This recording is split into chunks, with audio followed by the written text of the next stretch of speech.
All right, so I'm going to talk about a somewhat different topic today. I'm going to talk about a world without doctors, or at least with few doctors. So I'm going to talk about a field in machine learning which has seen tremendous success in the recent years called reinforcement learning. I'm going to talk about how you could utilize this field, those amazing successes, to hyper-personalized medicine.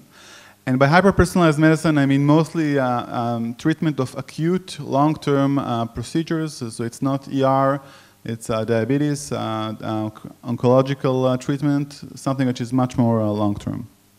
So in machine learning, the one that you know, there is a supervised and unsupervised flavor. So supervised, basically, I want to diagnose or to predict.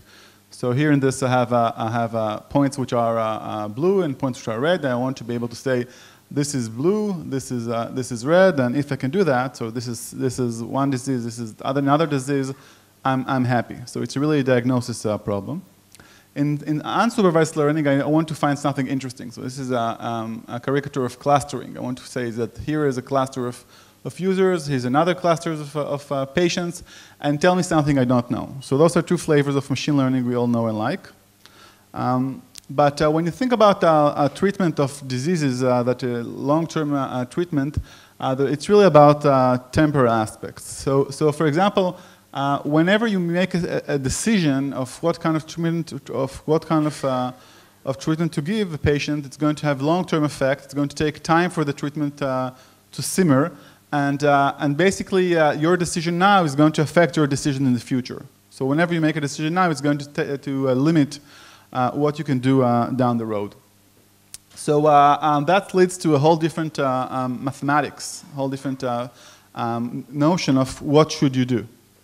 And the framework that I'm going to advocate for is what's known as reinforcement learning. So this is a very old field. It had its roots in the 50s. And it's really very much an engineering discipline. So in reinforcement learning, there is the controlled entity. That's an entity we're trying to control. There is the agent. That's whoever is making the decisions. The decision, we call them actions here. So you can think about that, the treatment decision. Something is happening to this controlled entity. It can be very complicated. It can have some very complex internal dynamics. The decision is observed, and also, but the consequences are observed by the agent. So you can think about it as an indication of state. But also, there is what we call a reinforcement signal. So if our system is trying to make money, that would be dollars. But if the system is about making someone healthy, this can be some health indicator. So this is a framework, and it's really a feedback loop kind of system. So it's really about feedback. So the most classical problem would be controlling a power plant. So here we have this control room. Our actions are which valves to turn, what to do with the power plant. The indication of the state is a gazillion sensors that are within the power plant. And the reinforcement signal is whether or not I'm producing power at maximum capacity.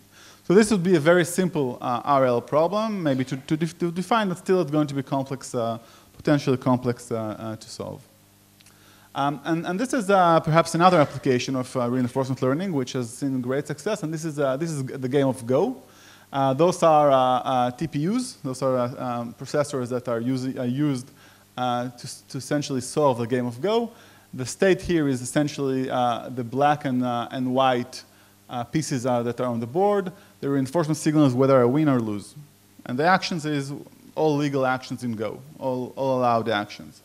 So as many of you probably heard, Go is the last and probably the most complicated game to have been solved by reinforcement learning. So in 2015, the world, I think, was shocked that a computer managed to arrive at a world-class level in Go. And then other games like Atari Chess, Backgammon, Texas Hold'em, and quite a few other games fell swiftly too. And the main idea of the architecture that is used is that it uses a lot of data. And by a lot, I mean millions and millions of games. It trains a deep neural network. So this is what we show here. This is for an Atari game, but the concept is the same. So it trains a deep network with millions of parameters to learn what we call a Q function. A Q function is a function that tells how much we like every action. So it's a function from the current observation or state and actions to how much we like it. And then basically, whenever you want to make a decision, you simulate forward to make the best move. So if you play Go, you can simulate 10, 8, 7 moves into the future, depending on your computation power. You can think about chess if you're less familiar with Go. So this has been a phenomenal success. Very shortly thereafter, some other games fell, and basically currently there is no point. I mean, playing Go between humans is like, I mean, this is something of the past. It's a sport. It's not a real competition because computers are much better. That's similar to what happened in chess. So what about personalized medicine? So can we view personalized medicine as an RL problem? So just to remind you, here we'll have an agent or a doctor. The agent would be a computerized machine, an app or something like that. An action will go to the patient, and then there will be some indication of state and a reinforcement signal. So the question is whether or not we can frame our medical system as such. And then I'll need to tell you what is indication of state, what is a reinforcement signal, and what is the action, but that's going to be problem dependent. So if I'm trying to help people with a chronic disease such as diabetes, or if I'm trying to help people that are oncological patients, those are going to be different. The actions are going to be different. The indication of state is going to be different, and my reinforcement signal. But that's something that I should be able to define for every problem separately. So can we follow the DQN framework? So we need to use a lot of data for DQN or DQN type algorithms to work. That's not going to happen. I mean, we're not going to get a lot of data. That's a fact. We need to train a deep network to learn a Q function. Well, maybe we can do that, but still we'll need a lot of data to do that, and just data are not going to be available. And then finally, whenever you want to make an action, you want to simulate the move into the future, because that's how you play chess. But I don't think anyone thinks that we are going to get a simulator of the human body anytime soon. So basically, if you want to say can we follow the DQN path, then my answer is no. Instead, we need to go on a different path. And the path that I'm advocating for is much more statistical. We're not going to use a lot of data because we're not going to have lots of data. Instead, we'll have to build small models. Those models are not going to be very good models. And there is a famous saying that all models are bad, but some are useful. So that's what we're going to aim for. We'll aim for trained models for data, small models, and hope that they're going to be more useful than just random noise. So, and then we'll need to have something which looks like a simulator, and the simulator is going to be whatever it's going to be. It's going to be good enough for our purposes. So that's what we can do. And that's what we will do, but I want to tell you a little bit something about models. So what do I mean by building simple models? So this is an example for a very simple model. Here we have a model of the weather. So it's sunny, it can be rainy, it can be cloudy. And then there are probabilities. There are transition probabilities. So here, if it's sunny today, there is a probability of 0.8 is going to be sunny tomorrow. This is known as the Markov model. It's a very simple model. And here we have only 3 states. It's easy to learn. And also we can accommodate for model uncertainty. So we don't have to know precisely whether it's 0.8 or 0.95. We just need to be able to estimate things. And if we can estimate things, so we can have a complete statistical models of more or less everything. So this is observational. There is no action here. There is no reward here. So, and we can build these models from data fairly efficiently. In fact, we know everything that one can know about this problem. So everything that you can imagine that a statistician would be interested in knowing is known about this problem. More interestingly, we can build somewhat less simple models. So they're not that easy. We can add actions and rewards. So here we see another 3-state models, but now we have 2 actions. There is a black and a green action, and there are also rewards here. So basically, we need to not only learn the parameters, we also need to learn the transitions probability. We also need to learn here the rewards, and the rewards have to be accounted for each and every action. But also, we can still accommodate for model uncertainty. So this very simple model, we know everything there is to know about it. We know how to estimate it. We know how to work with it. It's a great model to work with, but it requires more data because now we need to learn the parameters for every action separately. So essentially, we need to learn more. But still, we can build somewhat less simple model that are still potentially useful. Okay, so now I'm going to switch gears. I'm going to talk about a particular application that we've done here in collaboration with some of the good doctors in Rambam about type 2 diabetes. So this is the epidemic of the 21st century, as people call it. And this is a very complex disease or family of diseases. I'm not going to, of course, I don't really understand it. And I think nobody does. But what we know is that doctors do recommend physical activity. So physical activity is good for you, especially it's good for you if you have type 2 diabetes. And there are benefits for the activity, and there is harm from not performing it. But we know that patients rarely actually do it. So we're going to focus about a very, very, very particular aspect of reinforcement learning, which is encouraging people to actually walk more in diabetes. So how do you encourage activity? So basically, you can set goals. You can talk to people. You can have real-time feedback. You can do it on Facebook. You can do it on Snapchat. You can do it in many, many, many, many ways. Unfortunately, those ways don't really work. So getting people to do more doesn't really work in practice. The intervention effects are very modest, and though we're talking about patients here that know that they are in risk or that they have acute diabetes, still it's unlikely that, or most patients will not react well to intervention.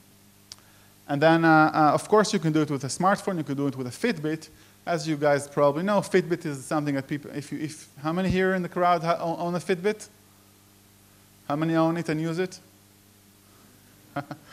So basically, people don't use those tools. People like to buy them, but you need to have. So what I hear that about 2% of the population can adhere to using those machineries. So basically, this is something that will track you down and make you work out a little bit more.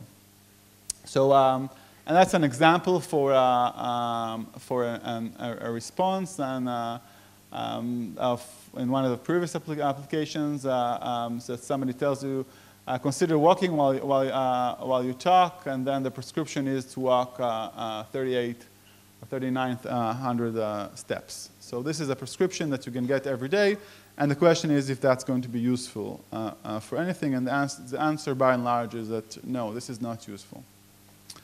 Okay, so the question is why that's not useful and if there is anything that can be done about it. So we view this problem as a reinforcement learning problem. This is a patient. The patient talks to the doctor. They set a goal together, a physical activity goal.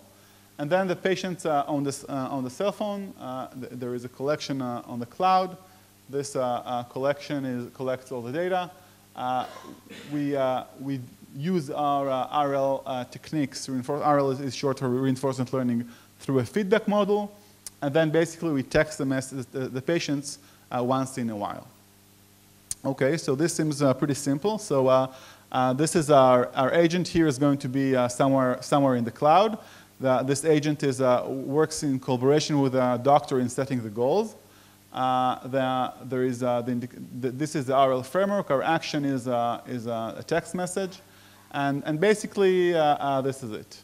So you can ask what other people have done in using RL. So there have been some attempts in using RL for coping with stress and for some other applications.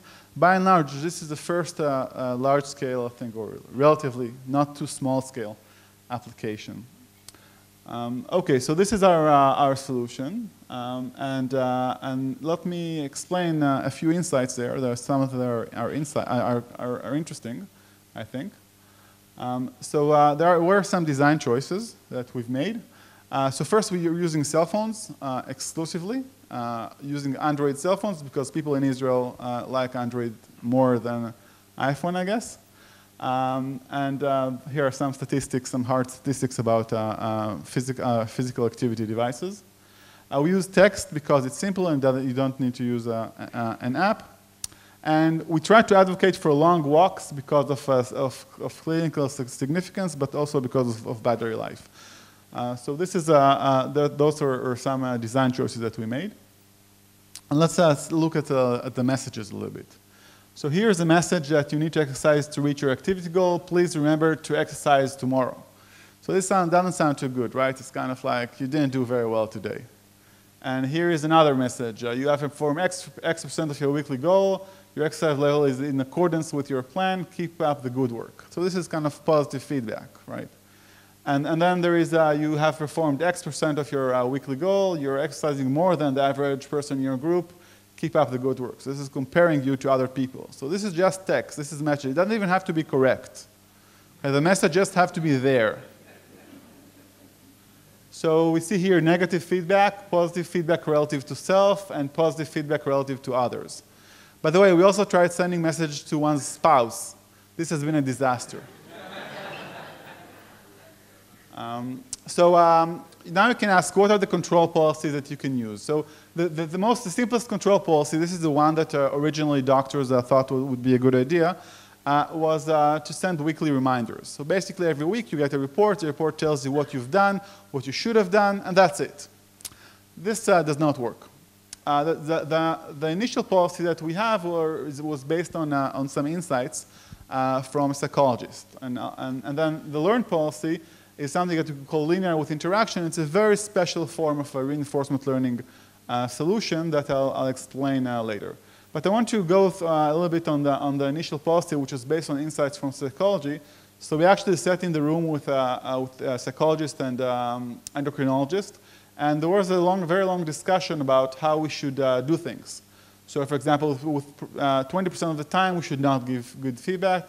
80% of the time, we should either give negative feedback or positive feedback. And then there are some parameters here of probability.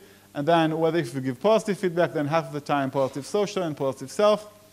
There is some psychological theory behind that, but I'm just a data person. I don't understand that. So for me, I wanted to check if things work better or worse in practice, and that's why we had the machine learning solution. Okay, so what about the learned policy? So the learned policy, we start from a very fancy Markov model, and as time progressed, we downgraded into simpler and simpler policy. So we have 7 features here. The features are something like the number of minutes in activity in the last day, and so forth. And then there is demographics, so age and gender. But most interestingly, there are the feedback attributes. So then the number of days since each feedback message was sent. And as we'll see, this is going to be a key feature. So our policies should be a function of those features and the history. So we're building a learning policy that go through a feedback loop. So we need to take all those into account, but also we need to take into account the decisions that were made previously. Okay, so given the time, I'm not going to go over it too much, but this basically we're building a regressor that is helping us to decide whether or not we should choose an action. This is a primitive Q function for those in the know, so I'll skip that slide with your permission. And then we went on a clinical trial. So this has been a very interesting experience for me because it takes a lot of time and a lot of effort to do so. So basically, we took some patients. The main recruitment criteria was that they own a cell phone and they have type 2 diabetes. And that they're not in the best of shape. Basically, when we recruited the patients, they agreed on number of sessions, the total duration, and the schedule, and all of them, most of them are recruited here at Rambam. So just to give you the numbers, so the age of the personalized and the control policy is roughly the same. Height, weight, and the initial HbA1c is of diabetic patients. So basically, this is the data that we have, and now we run an experiment. And this is just showing you the walking improvement. So this is expected activity. This is 1. 1 means that you're doing exactly what you should be doing. And the graph shows an improvement at the function of days in experiment. This is statistics measured over all patients in the learned. And as you see, there is about 50%, almost 50%, maybe 30-something% increase in the fraction of calculated activity. So remember, we have a cell phone on every patient and record each and every move that the patient is making. So we have a complete step count. We also have, by the way, we have an activity score that takes into account going upstairs, downstairs, and so forth. Unfortunately, for those who swim, we cannot take that into account. Okay, so let's see what happened statistically speaking after when all is said and done. So when you look at the slope of the expected activity, you see that personalized policy gives you a positive slope for expected activity and also for the rate of walking. So it's not only that you walk more, you walk faster. And when you look at the control initial policies, and both of them are essentially noise. So the personalized learned policy appears to be significantly better, not only in doing more, but also walking faster, which is interesting. Okay, and then you can ask, well, walking is fine, is nice, but what about HbA1c? And then basically we see that the longer you're in the experiments, the better you are. The slope of improving is significant. It's positive with overwhelming probability, and we have an R-square of 0.4, which is also significant. So basically, the reduction in the clinical measurement, or the improvement in the clinical measurement, is also significant. All right, but now I want to point to something which is slightly surprising, and that's how satisfied the patient were and if they actually understood what is happening to them. So we are manipulating them. So it should be clear this is a manipulation issue. So basically when we ask them if they increase the level of physical activity, then both of them say, well, maybe. We're not sure. So they don't really realize that they increased it. And then when you ask them if the messages that help them in increasing, then those who get the personalized policy overwhelmingly say yes. Those in control, they don't feel that it helped them. And then when you ask them if they received enough messages to improve the activity, then the personalized say by and large yes, but the control, all of them say that enough and even more than enough. So it's really a matter of timing and pacing the messages. So I want to just to briefly talk about the feedback effectiveness. So when you look at the feedback effectiveness of the initial policy versus the learned policy, you see that it's kind of the same. The learned policy is somewhat more effective by and large. But the real issue, or the interesting issue here, is that the learned policy manages to push to effective feedback for a larger fraction of the time. So more of the time is spent on doing something which leads the patients to walk more. And that's when you look at pairs of days. So this is an interesting graph here. So you can what we see here is the previous day, and then what happens in the current day. So this is a day where the previous day was we gave a positive social feedback.